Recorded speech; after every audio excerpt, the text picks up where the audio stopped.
Nah,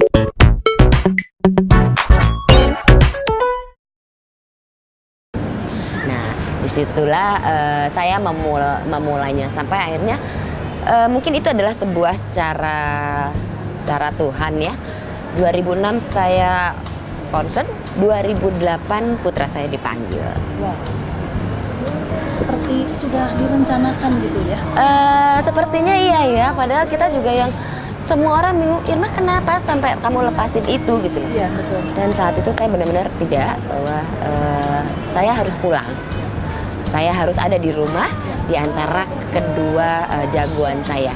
Karena hanya mereka lah yang saya punya. Ya, mereka adalah dua harta terbesar saya yang saya miliki.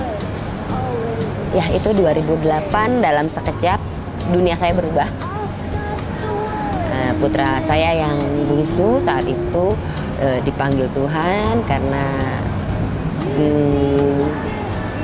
kecelakaan. Saat itu menjadi salah satu korban tabrak lari. Salah satu korban tabrak lari. Betul. Yang si bungsu. Wah, saat itu saya sangat sungguh sesuatu yang ya sebagai seorang ibu ya, sebagai seorang ibu, sebagai ini saya mau omong jatuh, itulah saat kejatuhan saya sebetulnya. Itu saat yang paling parahnya Selama hidup saya, ya dalam seluruh kehidupan sepanjang usia saya, itu adalah saat titik mental saya terendah. Kalau saya bilang ke teman-teman, saya pernah berada di dalam titik minus mental. Di 2008. Di 2008. Karena itu harta yang tidak ternilai gitu. Kalau kita mengukur tuh nggak bisa diukur lah.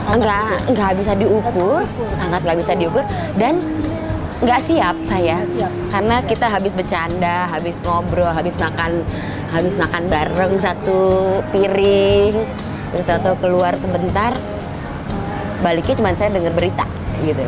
Jadi, nah di situ begitu banyak penolakan yang saya lakukan.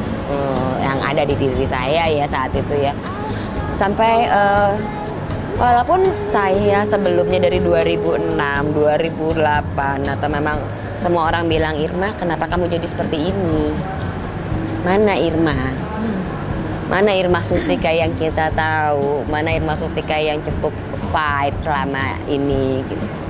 Karena memang saya sejak anak-anak kecil pun saya adalah merangkap dalam segala hal. Kamu cukup tegar, tapi dalam hal ini kenapa kamu tidak bisa tegar? Kamu tidak bisa kuat, kamu tidak bisa menatap jalan. Jujur saat itu iya. Ya. Jujur saat itu iya. Jadi semua orang mau bilang apapun tentang saya tendang. Saya lempar kembali ucapan mereka. Lu udah deh gitu lo ya, udah diem deh gitu ya. Anak gue nih gitu kan. Iya, jadi rasain gitu kali ya. Saat itu saya benar-benar merasa ada sebuah pukulan yang sangat luar biasa gitu loh. Karena selama ini mereka lah yang menjadi penguat saya di dalam saya susah apapun, mereka adalah penguat saya. Saat sesuatu kejadian yang sangat-sangat tiba-tiba seperti itu membuat saya sangat-sangat terpukul sampai orang bilang kita harus berhubungan dengan masalah hukum dan segala macam, itu yang akhirnya cukup memberatkan kondisi mental saya sebetulnya saat itu. Kita harus berhubungan dengan pihak kepolisian, kita harus berhubungan dengan hukum, yang akhirnya saya menyerah. Saya bilang cabut semua tuntutan karena itu udah cukup jalan berbulan-bulan. Semakin hari mental saya bukan semakin benar nih. Karena harus terus mengulang cerita gitu. Sementara saya hanya berdua dengan putra saya yang besar. Ya, saat itu dia sudah SMA. Okay. Ya. Saya sudah tidak sanggup. Saya bilang, kakak kamu aja. Kamu aja yang urusin. Okay. Semua pekerjaan, semua apa itu tidak ada yang bisa saya tangani saat itu. Satu hal memang saya menolak. Saya menolak situasi, saya menolak sebuah keadaan. Nah, saat itu saya tidak mau menerima apa yang terjadi pada kehidupan atau pada episode kehidupan saya saat itu. Sehingga semakin saya menolak kejadian, semakin saya menolak apa yang dihadirkan Tuhan kepada kami saat itu, semakin bukan saya kuat, tapi semakin saya jatuh, semakin saya melemah. Itu cukup dengan berbulan-bulan. Berbulan-bulan. Ya, Bagaimana dengan pekerjaannya pada waktu itu? Apa yang terjadi? Pada waktu itu sudah membangun sudah, kan? sudah. Karena ISF itu saya bangun 2006, ya 2006 dan itu sudah running, sudah cukup bagus runningnya karena kami saat itu juga banyak bekerja sama dengan pihak asosiasi dalam pengembangan SDM anggota asosiasi. Ya, saat itu hampir dibilang stuck. Jadi sudah sedih kehilangan putra, praktis kehilangan bisnis karena sudah tidak bisa fokus lagi lah ya. Iya. Kita lagi sedih, terus mesti ngajar mengatakan bahwa ayo semangat gitu ya. Sedih dan antara sedih dan marah ya saat itu ya, sedih dan marah dengan diri sendiri. Nah itu yang akhirnya sempat berbulan-bulan, 6 bulan lebih lah ya saya mengalami situasi seperti itu sampai akhirnya saya tersadarkan itu juga. Ini apa tadi namanya? Yang ini namanya strawberry mojito beer. Strawberry mojito beer. Oke, ini Skin.